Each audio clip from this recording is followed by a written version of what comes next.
Assalamualaikum warahmatullahi wabarakatuh. Waalaikumsalam warahmatullahi wabarakatuh.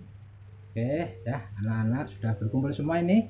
Aduh, wah berjubel-jubel rebutan. Gimana? Mau mendengar cerita? Oke. Ya sekarang kita akan bercerita. Siapa yang tahu tanggal 21 April hari apa? Ya betul, hari Kartini. Ibu kita Kartini ya. Ya, siapa yang tahu sejarahnya ya, mungkin sedikit sejarah tentang Ibu kita Kartini ya. Jadi Ibu Kartini adalah pahlawan emansipasi wanita ya. Makanya sekarang teman-teman putri kita yang sudah sekolah, bisa sekolah segala macam itu karena jasa Ibu Kartini. Oke ya, sedikit cerita tentang Ibu Kartini. Ibu Kartini nama lengkapnya adalah Raden Ajeng Kartini ya. Raden Ajeng Kartini lahir di Jawa Tengah, tepatnya di kota Jepara pada tanggal 21 April 1879 ya. Sudah meninggal berarti Ibu Kartini ya. Ibu Kartini sudah meninggal. Nah, Ibu Kartini itu orang tuanya bernama M.A. Ngasirah dan ayahnya bernama Raden Mas Adipati Aryo Sosro Ningrat ya. Dan Ibu Kartini memiliki 11 saudara tiri dan saudara kandung. Ibu Kartini merupakan anak perempuan yang tertua ya. Dan sebenarnya Ibu Kartini itu tadi kan ada Raden Ajeng Kartini. Nah itu berarti dia keturunan Ningrat. Hidupnya sudah makmur, sudah enak ya. Sebenarnya begitu ya Ibu Kartini itu. Ya jadi di Ibu Kartini Ningrat ya, keturunan Ningrat. Kakeknya bernama Hameng Kubuwono ke dia dari garis keturunan bapaknya itu keturunan Hameng Kubuwono ke-6 ya, dan bapaknya sekarang menjabat sebagai pembantu bupati atau Wedono dan akhirnya menjadi bupati di Jepara sana, bapaknya Ibu Kartini ya. Dan untuk masalah pendidikan ya, yang dari jalur kakeknya itu sangat ya istilahnya sangat memperhatikan tentang pendidikan anak-anaknya. Jadi makanya Ibu Kartini disekolahkan hanya sampai kalau sekarang apa ya, mungkin SD lah ya, umur 12 tahun Ibu Kartini sama bapaknya sudah tidak boleh bersekolah lagi. Tapi dia sempat bersekolah. Ibu Kartini sekolahnya di Europees Leger School atau LES ya, dimana di situ juga diajarkan tentang bahasa Belanda. Dan Ibu Kartini itu terkenal cerdas dan pintar ya, makanya ya bahkan sering, karena pinternya bahasa Belanda, Ibu Kartini itu sering berkirim surat sama teman-teman yang di Belanda sana ya. Dan tulisannya pernah dimuat di majalah Belanda juga, sebuah majalah bernama The Hollands Lely, pernah dimuat di sana juga ya. Dia berkorespondensi dengan salah dua orang ya, Rosa Abendanon dan Stella Zehandelar ya. Sering berkorespondensi dengan mereka. Dan Bu Kartini atau Kartini itu sering mendapatkan majalah, surat kabar, bahan buku. Makanya ia mulai tertarik dengan cara-cara berpikir orang-orang Eropa sana ya, dimana mereka bebas berpendapat, ya beda dengan zaman-zamannya Ibu Kartini yang terkungkung di dalam tradisi. Karena hubungan inilah makanya pemikiran Ibu Kartini berkembang terus ya. Kartini merasa tergerak untuk memajukan pendidikan dan perempuan pribumi, karena di sana yang pada saat Kartini ada itu yang bisa sekolah hanya orang-orang Ningrat saja, sementara orang-orang rakyat jelata menjadi orang-orang yang Ningratan dalan, nggak sekolah, sama sekali nggak sekolah ya, Nah, cuma sayangnya ayahnya sebenarnya Kartini ingin melanjutkan, tapi sayang ayahnya masih kolot ya, jadi tidak boleh sekolah, padahal dia sudah diterima di sekolah Belanda ya, tapi tradisinya dia dipingit ya, jadi Ibu Kartini dipingit malahan, jadi nggak boleh keluar rumah, nggak boleh bergaul dengan siapa-siapa, pokoknya dipingit. neng kamar kunci krek, istilahnya begitu. Jadi tradisi Jawa pada waktu itu gitu. Ya, jadi dia hanya berdiam diri ya. Jadi pemikiran-pemikiran wanita-wanita pribumi zaman dulu semua ya juga begitu. Terkungkung ya di dalam tradisi-tradisi. Ya.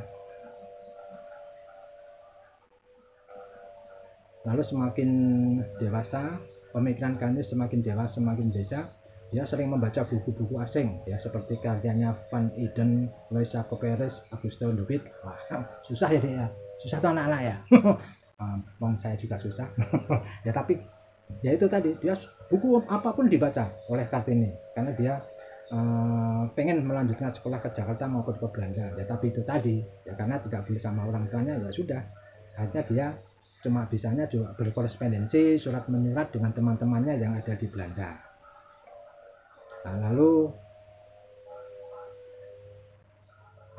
Nah, tapi orang tuanya mengizinkan Kartini berprofesi sebagai guru yang pun mengajar wanita pribumi di belakang pendopo Kabupaten Jepara. Ya dia minta izin sama orang tuanya, buat saya jadi guru. Akhirnya dibolehkan sama orang tuanya, jadilah dia guru ya, bikin sekolahan di belakang pendopo Kabupaten Jepara.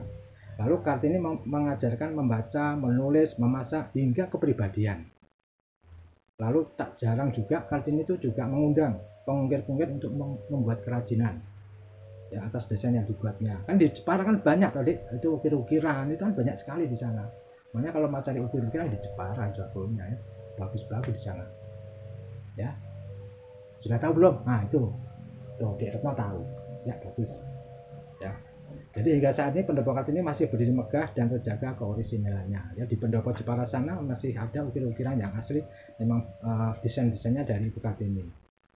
Lalu perjuangan Ibu Kartini itu sebenarnya ya itu dari keluarga, karena diizinkan mengajar para wanita pribumi, pemikiran Kartini sering ditentang oleh keluarganya. Ya bahkan pernah ya bertengkar dengan kakak-kakaknya ya, karena tidak mau, karena Kartini itu tidak mau, orangnya tidak mau ikut tradisi ya. Kalau yang lain tuh sama kakak-kakaknya nyembah munduk-munduk ya, nunduk-nunduk gitu sama kakak-kakaknya yang tua gitu. Kartini tidak mau, dia sosok yang pemberontak ya, menjadi sosok yang sensitif, usia memahami kedudukan ibunya ya. Dia juga memahami ibunya kan orang rakyat jelata biasa, makanya ibunya itu bukan sebagai istri utama, tahu ya istri utama ya, jadi kayak adik-adik kan bapak sama ibu, nah itu yang utama, kemana-mana diajak pergi. Nah ini enggak, jadi ibunya Kartini itu bukan istri yang utama, tapi ada lagi istri utama, dan itu Ningrat, istrinya itu keturunan Ningrat. Nah itu yang sering dibawa bapaknya kemanapun dia pergi ya, istilahnya acara-acara resmi begitu ya. Jadi diperlakukan ayahnya itu begitu ya. Jadi ibunya itu karena dia melihat ibunya tuh hanya bekerja dapur rumah, dapur rumah, nggak pernah dia pergi-pergi, makanya dia belajar di situ ya. Nah yang diajak adalah Raden Ajeng Wurjam yang sering mendampingi ayahnya melayani tamu, bersosialisasi di rumah ya. Ditambah lagi banyak juga buku-buku tentang liberalisme, mengubah pola pikir Kartini saat itu. Jadi dia pernah bertingkar dengan kakaknya yang bernama Sulastri, juga pernah ya, yang masih sangat konservatif ya. Jadi dia harus munduk-munduk ya. Jadi bahkan hubungannya pernah merenggang tuh ya, istilahnya kakak adik ya toh, ribut ya toh, nah bertengkar gitu kan, jodak-jodakan sithik gitu. Dan juga bertengkar juga dengan kakak laki-lakinya yang bernama Slamet, itu pernah juga bertengkar laki-laki ya, karena itu tadi Kartini tidak mau istilahnya nyembah suruh nyembah kakaknya, sudah tidak mau ya. Dia saat itu Kartini menolak untuk berjalan jongkok ya, dan menunduk saat bertemu dengan saudaranya yang berusia jauh lebih tua. Dulu tradisi waktu zaman Kartini di keraton itu harus begitu, yang lebih tua itu harus dihormati, jadi jongkok-jongkok, lalu jalannya jongkok, wah repot. Kartini tidak mau ya, tapi begitu saudara-saudaranya ada yang menentang juga ada yang mendukung. Misalnya kakak kandungnya Kartini, yakni Raden Mas Panji Sastrokartono atau yang biasa disebut Kartono ya. Nah, ini yang menginspirasi Kartini untuk memperjuangkan hak-hak wanita. Ya, dia berprofesi sebagai dokter ya, kakaknya yang Kartono yang mendukung Kartini itu berprofesi sebagai dokter dan menguasai 24 bahasa asing. Luar biasa. Lalu ada pula adik perempuannya yang bernama Rukmini ya, Rukmini dan Kartinah yang sepemikiran dengan Kartini. Dulu adik-adiknya tuh juga sama Kartini ya juga gitu, munduk-munduk gitu, tapi tegur sama Kartini, loh kamu ngapain munduk-munduk, udah berdiri aja, berdiri aja. Akhirnya mereka berdiri, bersolok guro, tawa, mau ketawa aja susah dulu. Akhirnya bisa ketawa, bisa bergojek, kok gojek ya, bercandaria, gitu deh ya, bercandaria. Dulu nggak boleh, oh gini sekarang enak ini adik-adik yang di sini sekarang enak, sudah istilahnya sudah nggak begitu, sama kakaknya aja kadang-kadang jangkar manggilnya, nggak pakai kak, nggak pakai anu ya toh, ya toh. Ya, jadi tentunya bahan bantu Kartini membangun sekolah gadis pertama ya. Jadi si Rukmin dan Kartinah itu yang semikiran dengan Kartini membantu Kartini membangun sekolah gadis yang pertama di Jepara. Ketiganya juga sering menghabiskan waktu bersama dengan belajar membatik dari Raden Ajeng Murjam ya, yang istri bapaknya yang utama tadi ya. Karya baktinya bahkan pernah dipamerkan pada pameran karya wanita yaitu di National Tentoteling for Barbit di Den Haag. Hebat, luar biasa, di Den Haag loh, 1898, baliknya di mana. Nah lalu dikala usianya umur 16 tahun ya, sebenarnya Kartini itu berucap kepada Marie Oversur yang merupakan istri asisten residen Jepara bahwanya tidak akan menikah, tidak mau menikah, karena pada saat itu kalau menikah itu dijodohkan dan itu harus ningrat ya. Kartini itu dulu waktu pada usia 16 tahun tidak, padahal dia umur 16 tahun ya itu sudah mestinya sudah harus menikah ya, karena lama pingitan kali ini bahkan melebihi saudara yang lain. Jadi akhirnya itu Kartini dipingit lama sekali ya, pingit banget sekali, tapi 6 tahun pingit karena merasa tinggal kayak 6 tahun dipingit, kayak merasa yo namanya orang sebagai pemberontak dipingit terus kayak neraka deh ya. Coba nih adik dikurung di kamar di rumah, tidak boleh main keluar segala macam, nah, bayangkan aja, bayangkan itu ya, yang mau ketawa ya. Jadi ya berulang kali menolak lamaran yang datang kepadanya. Lalu setelah pingitannya itu usai, ya pun kemudian menulis karangan yang berjudul Het Huwelijk Bid de Kojas atau upacara perkawinan suku Koja ya. Tulisannya diterbitkan usai menjalani pingitan. Ketika usianya menginjak 24 tahun, orang tuanya menginginkan Kartini untuk menikah ya, kemudian menyetujui pinangan dari KRM Adipati Aryo Singgihjoyo Adiningrat. Gitu. Dapat lagi yang merupakan Bupati Rembang, padahal sudah mempunyai istri tiga istrinya. Ya jangan bilang bapakmu ya, sekarang udah agak boleh. Akhirnya keduanya menikah pada 12 November 1903 ya. Walaupun sudah menikah, Kartini tetap mengajar sebagai guru. Nah ini yang ternyata suaminya mendukung ya, walaupun Bupati Rembang mendukung. Jadi Rembang Jepara itu kan dekat, akhirnya di sana. Kemudian ia membuka sekolah di sebelah timur. Walau sudah menikah, Kartini tetap mengajar sebagai guru ya. Jadi setahun menikah kemudian Kartini dikaruniai anak laki-laki yang diberi nama Susalit Joyo Diningrat ya. Jadi ibu Kartini punya anak satu namanya Susalit Joyo Diningrat. Anak laki-laki itu lahir pada tanggal 13 September 1904. Tapi 4 hari kemudian, 4 hari melahirkan, Kartini meninggal dunia ya. Jadi 17 September 1904, usianya masih 25 tahun, masih muda sekali meninggal dunia ibu Kartini. Dan dikebumikan di Desa Bulu, Kabupaten Rembang, Jawa Tengah. Nah, itu yang penting, Desa Bulu, Kabupaten Rembang, Jawa Tengah. Umurnya 25 tahun, masih muda sekali ya. Mungkin sepantaran dengan ibu-ibu adik-adik semua ya toh. Kalau saya udah tua, adik-adik kan ibu-ibu masih umur segitu, itu sudah meninggal ya. Itu ya, jadi kisah ibu Kartini yang luar biasa ya. Dia sebagai pemberontak Lalu buku yang pernah ditulisnya, yang salah satu buku yang paling terkenal ya, Buah Pemikiran kini bisa pula dibaca ya. Jadi bisa dibaca dalam bentuk buku. Jadi salah satu bukunya yang paling terkenal adalah Habis Gelap Terbitlah Terang ya. Buku ini terbit pada tahun 1911 yang merupakan kumpulan surat-surat Kartini. Jacques Henry Abenanon atau C.H. Abenanon merupakan Menteri Kebudayaan Agama dan Kerajaan Belanda pada tahun 1900 sampai 1905 ya.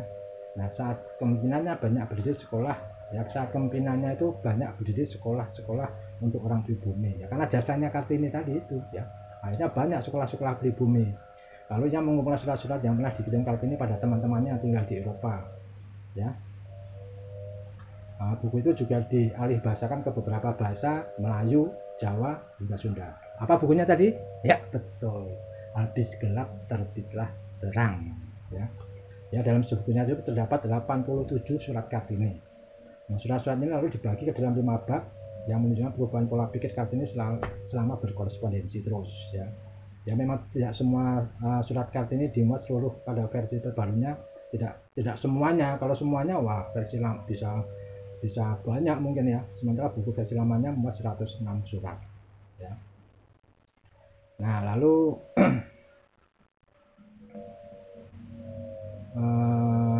selain surat-surat yang pernah dikirim Kartini pada sahabatnya, ia juga banyak menulis opini ya, opini pada majalah dan surat kabar Belanda, misalnya saja tulisan 3 saudara, yaitu tadi 3 saudara ya, 3 saudara pada surat kabar The Lokomotif ya, surat kabar yang terbesar di India Belanda pada saat itu ya. Dia bahkan pernah menuliskan pemikiran dalam 19 halaman kertas pada William Frederick Edinburgh dan Gubernur Jenderal William Rosenberg pada 1903 ya, selalu menitik beratkan pentingnya ya, di buku itu di setiap tulisannya Kartini selalu menitik beratkan pentingnya pendidikan bagi wanita, tak peduli golongan pria atau pribumi ya. Jadi nggak mau pribumi, mau orang apa rakyat biasa atau ningrat itu sama ya, sama saja oleh Kartini ya. Nah dari sini kita dapat mengambil pelajaran berharga dari kisahnya, bahwa wanita tidak boleh dipandang rendah dan berat diperlakukan sama dengan laki-laki ya. Dia berhak mendapatkan pendidikan dan kebebasan atas pilihan dan hidupnya. Enak kan sekarang adik-adik yang wanita bisa jadi CEO, bisa jadi presiden, bisa jadi menteri, banyak kan sekarang contoh-contoh yang sudah berhasil. Lalu setiap orang juga berhak untuk bermimpi dan meraih cita-citanya, termasuk para perempuan. Bila tidak ada mimpi, bagaimana kehidupannya kelak ya gitu. Lalu seorang wanita juga perlu mendidik budi pekertinya, karena yang bisa menjatuhkan Anda bisa saja jatuh dari sikap Anda sendiri ya. Jadi jangan mudah mengeluh hidup, tapi berjuanglah untuk merubah agar kebahagiaan bisa datang pada Anda ya. Lalu keberanian Kartini yang pertama contoh ya, satu berani. Oh ya kan berani, dia berani kok sampai dari dikatakan pemberontak, kok berani sampai ribut sama kakak-kakaknya hanya karena mau menentang menghilangkan tradisi-tradisi itu, mendirikan sekolah, berani manusia ya berani. Kartini berani mendongkrak aturan tradisi yang sudah kental tertanam di benak masyarakat saat itu, merubah mindsetnya ya. Lalu rela berkorban ya, itu kan sebenarnya enak Ibu Kartini itu harus anak ini kok sudah enak-enak tinggal kipas-kipas toh ya, makan sudah ada, apa sudah ada, sekolah sudah tinggi ya toh nah, tapi dia tidak ya, dia rela berkorban walaupun akan memastikan diri berjuang untuk pendidikan wanita ya, itu tadi ya. Ya, walaupun dia sudah berstatus istri, tapi suaminya juga mendukung ya, itu alhamdulillahnya jadi guru gitu. Lalu optimis ya, Kartini selain cerdas juga dikenal sebagai sosok yang selalu optimis ya. Ya jadi tulisannya pernah ditolak karena tidak sesuai dengan rezim, namun ia pantang menyerah ya, ia selalu aktif menyuarakan hak-hak wanita ya. Jadi para ibu-ibu ya, yang denger kan ibu yo ngantar anak-anaknya ya, jadi bersyukur ya, anak-anak yang cewek-cewek ini, yang perempuan-perempuan ini ya bersyukur, yang cantik-cantik bersyukur sekarang bisa sekolah ya. Tidak hanya yang laki-laki, saya ini yang laki-laki sudah sama ini ya, sudah sama perlakuannya, sudah sama, mau laki-laki mau perempuan mau bisa sama-sama berhasil. Laki-laki bisa jadi menteri, perempuan bisa jadi menteri, malah mungkin wakilnya laki-laki ya, menterinya CEO juga bisa tuh. Banyak contoh lah ya, temennya ya kan, Bu Endang ada yang jadi CEO Ada yang jadi bu guru tuh, cikgu namanya, Bu Wahyuni juga jadi guru. Ya, ya itu enggak, jangan kalah. Jadi apapun cita-cita adik-adik yang terutama yang perempuan, cita-citanya harus dicapai. Ya, jangan mengeluh, yang penting berjuang keras. Ya, berjuang keras. Ya, berjuang yang lebih keras dan berdoa pasti berhasil. Ya, itu kisah Kartini. Ya, jangan lupa ya tanggal 21 April diperingati sebagai Hari Kartini. Ya, kita nggak usah nyanyi, tadi sudah nyanyinya bagus sekali. Ya, jadi makna-makna perjuangannya jangan sampai kita tinggalkan, dan jasa-jasanya juga jangan sampai kita lupakan. Ya, karena berkat jasanya perempuan-perempuan Indonesia sudah bisa maju. Ya, negara akan kokoh kalau perempuannya maju. Itu yakin negara pasti kokoh. Ya, jadi kalau negara perempuannya rusak, negara rusak. Tapi kalau perempuannya baik, negara akan menjadi baik. Oke, itu saja adik-adik pesan saya, terus berjuang. Ya, ingat, habis gelap terbitlah terang. Keterangan itu dicapai karena Kartini. Terima kasih. Wassalamualaikum warahmatullahi wabarakatuh. Waalaikumsalam warahmatullahi wabarakatuh. Dadah.